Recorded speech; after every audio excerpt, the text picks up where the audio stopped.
அன்பார்ந்த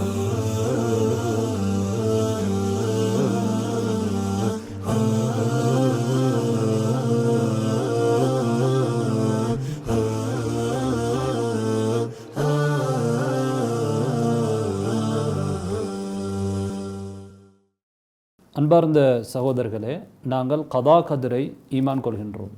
அதாவது எல்லாமே அல்லாஹு தாலாவுடைய விதியின் அடிப்படையில் தான் நடக்கிறது என்பது எங்களுடைய நம்பிக்கை.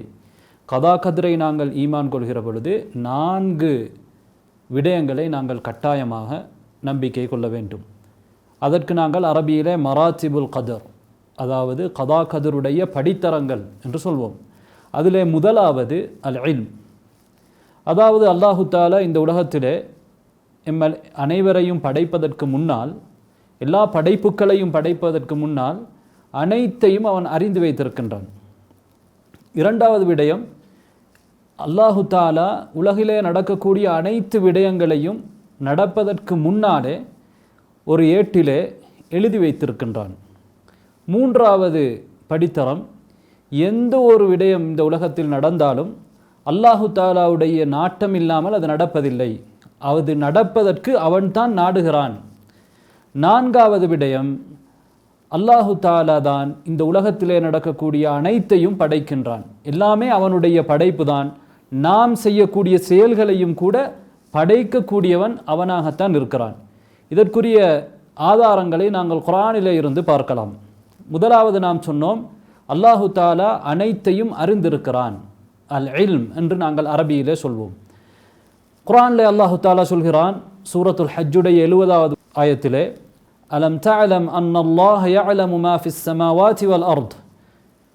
நீர் அறியவில்லையா, நிச்சயமாக அல்லாஹு தாலா வானங்களில் இருப்பவற்றையும் பூமியில் இருப்பவற்றையும் அறிந்திருக்கிறான்.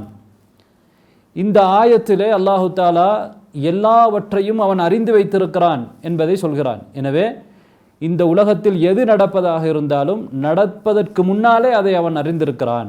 நடந்ததற்கு பிறகு அவன் அறிவான் என்று யாராவது நம்பினால் அவருடைய ஈமானிலே கோளாறு இருக்கிறது.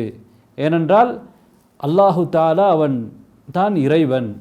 அவனை அறியாமல் எந்த ஒன்றும் நடக்க முடியாது.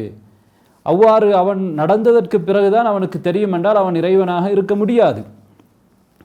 அதே ஆயத்திலே அல்லாஹு தாலா சொல்கிறான், இன்ன தாலிக ஃபீ கிதாப். நிச்சயமாக அது ஒரு எழுதப்பட்ட ஏட்டிலே இருக்கிறது. எனவே அல்லாஹு தாலா அல்லௌஹுல் மஹ்ஃபூத் என்று சொல்லக்கூடிய அந்த பாதுகாக்கப்பட்ட ஏட்டிலே எல்லா விடயங்களையும் எழுதி வைத்திருக்கிறான். இன்ன தாலிக அலல்லாஹி யஸீர். நிச்சயமாக அது அல்லாஹு தாலாவுக்கு இலகுவானது. மூன்றாவது விடயம் நாங்கள் என்ன சொன்னோம்? அல்லாஹுடைய நாட்டம் இல்லாமல் எதுவும் நடக்கப் போவதில்லை. அல்லாஹு தாலா சொல்கிறான், லிமன் ஷாஅ மின்கும் அன் யஸ்தகீம். உங்களிலே யார் நேர்வழி பெறுவதற்கு நாடுகிறாரோ அவருக்கு இந்த குர்ஆன் உபதேசமாக இருக்கிறது என்று சொல்கிறான். தொடர்ந்து அடுத்த வசனத்திலே என்ன சொல்கிறான்? வமா தஷாஊன இல்லா அன் யஷா அல்லாஹு ரப்புல் ஆலமீன். உலகத்தாரின் இரட்சகனான அல்லாஹ் நாடாமல் நீங்கள் நாடுவதில்லை. எனவே நாம் நாடுவதற்கு முன்னால் அல்லாஹு தாலா நாடுகிறான். நாம் நாடுவது நடக்கலாம், நடக்காமல் இருக்கலாம். ஆனால் அல்லாஹு தாலா நாடுவது தான் நடக்கும். அதே போன்று நாம் நான்காவது என்ன சொன்னோம் என்றால், அல்லாஹு தாலா தான் அனைத்தையும் படைக்கிறான். அல்லாஹ் குர்ஆனிலே சொல்கிறான், அல்லாஹு ஹாலிகு குல்லி ஷை. அல்லாஹு தாலா அனைத்தையுமே படைக்கின்றான். அனைத்தின் படைப்பாளன் அவன்தான். வஹுவ அலா குல்லி ஷைஇன் வக்கீல். நிச்சயமாக அல்லாஹு தாலா அனைத்துக்கும் பொறுப்பானவனாகவும் இருக்கிறான். எனவே நாங்கள் செய்யக்கூடிய செயல்பாடுகளையும் கூட அவன்தான் படைக்கிறான். செயல் எங்களுடையதாக இருந்தாலும் படைப்பு அவனுடையது என்பதை நாம் புரிந்து கொள்ள வேண்டும். அதையும் அல்லாஹு தாலா வேறொரு ஆயத்திலே எங்களுக்கு சுட்டி காட்டியிருக்கின்றான்.